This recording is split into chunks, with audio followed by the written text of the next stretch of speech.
La généalogie de Jésus qui ouvre l'évangile de Matthieu a pour but d'enraciner Jésus et sa bonne nouvelle qui est venue annoncer dans l'histoire de son peuple. Les auteurs de cet évangile ont reconstruit très habilement en 3 séries de 14 générations l'ascendance de Jésus, en commençant par Abraham, en passant par le roi David et l'exil de Babylone pour arriver à Marie et à Joseph qui enfantent Jésus. À travers cette généalogie, Jésus est présenté comme le Messie, comme le Christ, en qui toutes les promesses du Premier Testament, des prophètes, trouvent leur accomplissement.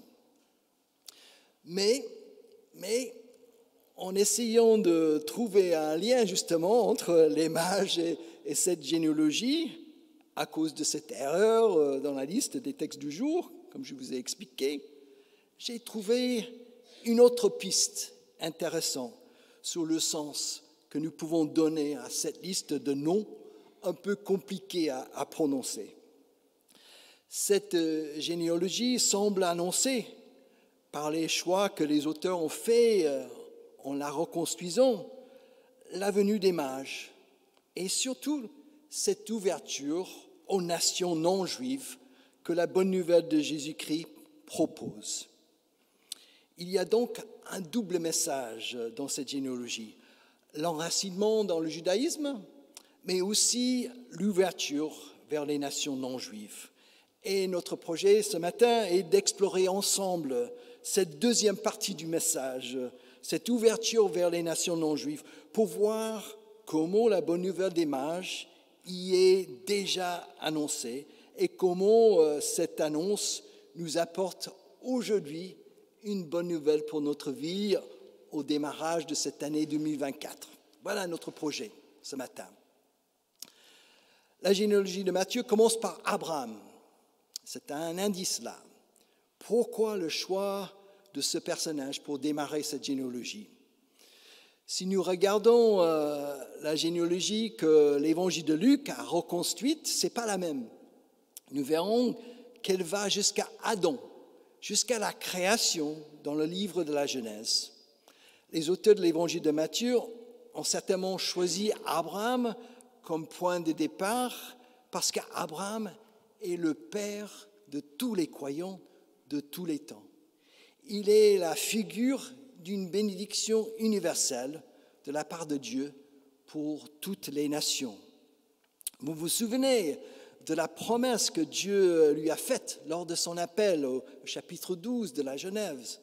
« Je ferai de toi une grande nation et je te bénirai. » Puis un peu plus loin, « Et toutes les nations de la terre seront bénies en toi. » Dès le début de l'évangile de Matthieu, nous pouvons donc déceler cette ouverture universelle de la bonne nouvelle de Jésus-Christ. Et à la fin de cet évangile, elle est également affirmée. Qu'est-ce que le Christ ressuscité dit à ses disciples avant de les quitter? Vous vous souvenez, on le répète chaque fois qu'on fait un baptême ici. Allez, faites des disciples de toutes les nations. Baptisez-les au nom du Père, du Fils et du Saint-Esprit, etc. En cohérence donc avec cette ouverture universelle vers toutes les nations, les auteurs de cet évangile, un peu plus loin, mettent donc en scène, au commencement de leur évangile, la venue des mages pour adorer le Christ. Ils symbolisent justement l'élite du monde païen. Ils représentent donc les nations juives, non juives. Ils viennent de l'Orient, de l'étranger, pour rendre hommage au nouveau-né. Ils apportent des cadeaux, de l'or, de l'encens et de la myrrhe. Cette attitude d'adoration préfigure également la foi en Christ de toutes les personnes d'origine non juive qui les suivront dans ce chemin d'adoration du Christ. Elle annonce l'universalité de l'évangile de Jésus-Christ. Et dans cette scène, nous pouvons voir le début de la réalisation de cette bénédiction universelle annoncée à Abraham il y a tant d'années, le premier personnage de cette généalogie de Jésus. Donc voilà, première piste, ouverture universelle. Mais l'annonce de cette bonne nouvelle des mages dans la généalogie de Jésus ne s'arrête pas là. Hein. Ce n'est pas simplement cette question d'ouverture universelle. Elle est aussi appuyée par la présence de 5 femmes dans la généalogie de Jésus. Je ne sais pas si vous avez entendu des noms de femmes dans ce que Guillaume a dit là. Ce n'était pas du tout commun dans une société patriarcale de mettre des femmes dans les généalogies. Les femmes n'y avaient pas leur place. De plus, si nous regardons de près les histoires de ces 5 femmes, nous verrons des épisodes très sombres et parfois sordides de la Bible, et des destins marqués tous par la transgression d'un interdit, la loi de Moïse. C'est tellement inattendu que ces 5 femmes apparaissent dans la généalogie de celui qu'on appelle Christ. Pourquoi donc y figurent-elles? Pourquoi les auteurs les ont mis là-dedans? Ces 5 femmes sont des figures de la grâce de Dieu.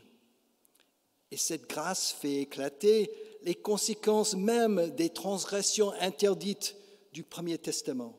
Cette grâce dit qu'il n'y a pas de fatalité dans la vie. Et ces 5 femmes sont là pour l'illustrer. Il y a d'abord Tamar, qui est la belle-fille de Juda, l'un des 12 patriarches d'Israël. Donc nous sommes dans la Genèse.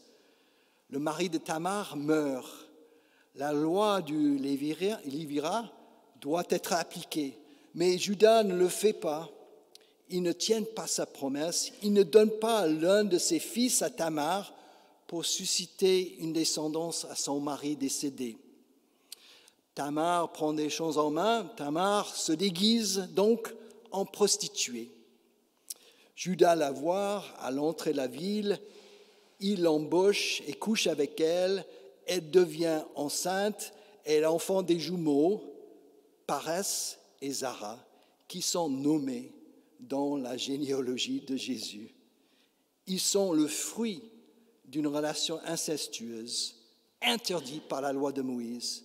Et pourtant, ils sont bel et bien dans la généalogie de Jésus, comme signe de la grâce de Dieu. Rahab, vous connaissez son histoire aussi. Elle est prostituée de métier dans la ville de Jéricho. Avant d'attaquer cette ville, Josué envoie des espions pour y jeter un coup d'œil. Ils trouvent un accueil chez Rahab lorsqu'ils sont poursuivis par les autorités de la ville. Elle les cache, puis elle les fait descendre par la fenêtre avec une corde, mais avant leur départ, elle leur fait promettre de protéger sa famille quand ils attaqueront la ville. Et quand les murs de Jéricho tombent, comme vous connaissez tous l'histoire, Rahab, la prostituée, est donc accueillie chez le peuple d'Israël.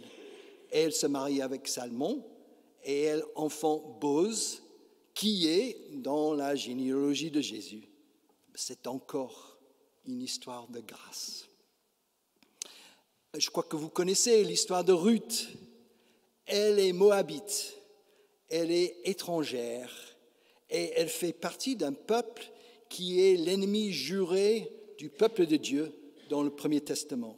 C'était interdit de se marier avec une moabite.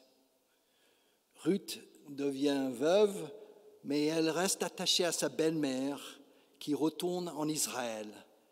Ruth glane des restes dans le champ de Boz. Par le conseil de sa belle-mère, elle se couche la nuit au pied de Boz, qui la prend ensuite pour épouse. Et Ruth enfante Jobed, et elle trouve sa place avec Jobed dans la généalogie de Jésus comme étrangère, comme ennemie jurée du peuple de Dieu. Elle est aussi signe de la grâce de Dieu. Enfin, il y a également une femme qui n'a pas de nom dans cette généalogie.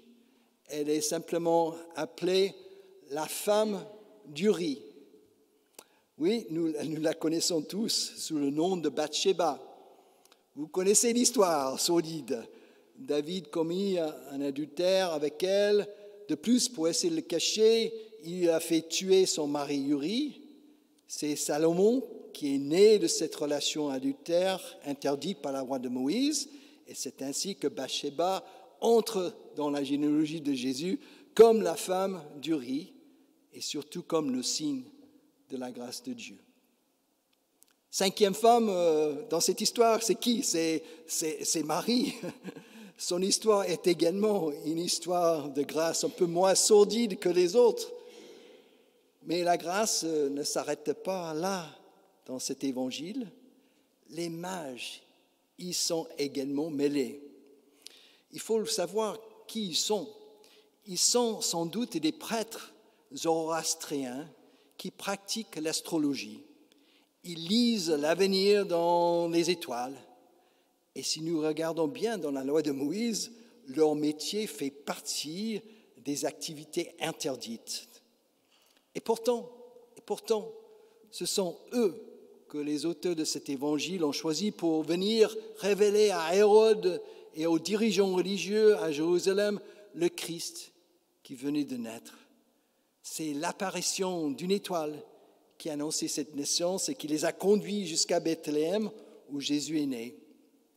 Ces mages sont également le signe de la grâce de Dieu qui dépasse tous les interdits de la loi pour ouvrir un chemin de vie là où il n'y en avait pas, là où la fatalité semblait la barrer, là où c'était impossible d'imaginer une issue heureuse et bénie par Dieu. Voilà donc deuxième lien entre cette généalogie et les mages, ce lien de la grâce de Dieu. Il y a un dernier détail à relever dans cette généalogie qui nous parle également des mages. Je ne sais pas si vous avez remarqué, mais il y a un seul lieu qui est mentionné dans cette généalogie. Qu'est-ce que c'est? C'est Babylone. C'est le lieu de la déportation, le lieu de l'exil. C'est très curieux que Babylone soit mentionné. C'est un lieu qui est en quelque sorte un lieu maudit. C'est un lieu qui est la figure du jugement de Dieu pour l'infidélité du peuple. Les prophètes du Premier Testament le disent tous, ils donnent unanimement la même justification pour l'exil. Vous avez adoré d'autres dieux, vous n'avez pas obéi à la loi de Moïse, Dieu vous juge pour votre infidélité, il vous envoie en exil à Babylone. Et pourtant, de ce lieu d'exil, de ce lieu de jugement, de ce lieu maudit en quelque sorte, les auteurs de cet évangile vont faire venir les mages pour annoncer la bonne nouvelle du salut et de la grâce de Dieu. Les mages viennent de l'Orient, ils viennent de Babylone, ils passent par là et ils disent à tous que Dieu n'envoie pas au monde un juge, il envoie un sauveur. Il envoie, comme le prophète a dit, un berger qui fera paître son peuple. Les dirigeants religieux étaient capables justement de trouver des versets bibliques du Premier Testament qu'il annonçait, mais ils étaient incapables de sortir de Jérusalem pour faire un voyage de quelques kilomètres pour rencontrer celui dont les Écritures annonçaient. Et d'une façon ironique, les auteurs de cet évangile nous disent que les mages ont fait le voyage de quelques 800 kilomètres depuis Babylone afin de faire ce geste d'adoration du Christ qui venait de naître. Nous voilà donc à la fin de notre parcours.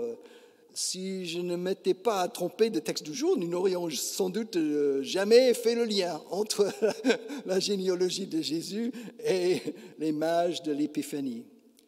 Ce lien nous ouvre quelques pistes d'actualisation très intéressantes pour cette nouvelle année. Ces pistes pourraient nous accompagner pendant les démarrages de cette année 2024. Abraham et les mages, comme nous l'avons dit, nous rappellent que la bonne nouvelle de Jésus-Christ est universelle. Elle est pour tous les peuples et personne n'est exclu. Cela nous incite à vivre l'accueil inconditionnel des personnes qui nous sont différentes, quelles que soient leurs différences de nationalité, de religion, de bord politique, d'orientation sexuelle, de conditions sociales. En Jésus-Christ, la bénédiction est pour tous et pour toutes. Et même si nous ne voyons pas comment cela peut être possible dans certains cas, cette bonne nouvelle de Jésus-Christ nous invite à faire confiance à Dieu et à chercher ce qui nous est commun dans la vie, à profiter des différences en tant que richesse, à mettre cette universalité au cœur de notre façon d'être dans le monde. Les 5 femmes citées dans la généalogie de Jésus et les mages nous rappellent que la bonne nouvelle de Jésus-Christ est avant tout une bonne nouvelle de grâce. On l'oublie, on le dit assez souvent, mais on l'intègre difficilement dans notre vie. Dieu nous aime inconditionnellement, quelle que soit notre histoire. Et même si elle est aussi sordide que les histoires de ces 5 femmes, quelle que soit notre histoire, elle n'est jamais une fatalité fermée à jamais. Quels que soient les interdits transgressés ou les tabous brisés, il est possible de recommencer, d'avancer dans la vie. Dieu en Jésus-Christ peut transformer notre vie et l'utiliser pour sa gloire. Il l'a fait avec ces 5 femmes. Il peut le faire par grâce et tout ce qu'il attend de nous, c'est d'accueillir cette grâce en cadeau avec confiance. Puis enfin, les mages qui viennent de Babylone, du lieu d'exil, du lieu de jugement, de lieu maudit, pour annoncer cette bonne nouvelle de la naissance de Jésus, pour l'adorer comme le Christ, cela nous rappelle aussi l'inattendu des chemins que Dieu nous propose parfois dans la vie pour avancer vers le projet qu'il a pour nous. C'est donc important de pouvoir être à son écoute, à chercher avec d'autres, comme nous le faisons chaque dimanche matin, les traces de sa présence dans notre existence, dans notre monde tellement marqué par la guerre, à suivre individuellement, mais ensemble, l'étoile que Dieu fait lever pour nous. C'est aussi important de nous rappeler toujours que Dieu nous veut du bien. Il veut nous bénir. Il veut nous sortir des lieux d'exil et de jugement et de culpabilité pour entrer dans le pays de son amour et de sa grâce. Voilà donc quelques pistes d'actualisation qui pourraient nous accompagner en ce début de 2024. Bonne année à vous tous, donc. Amen.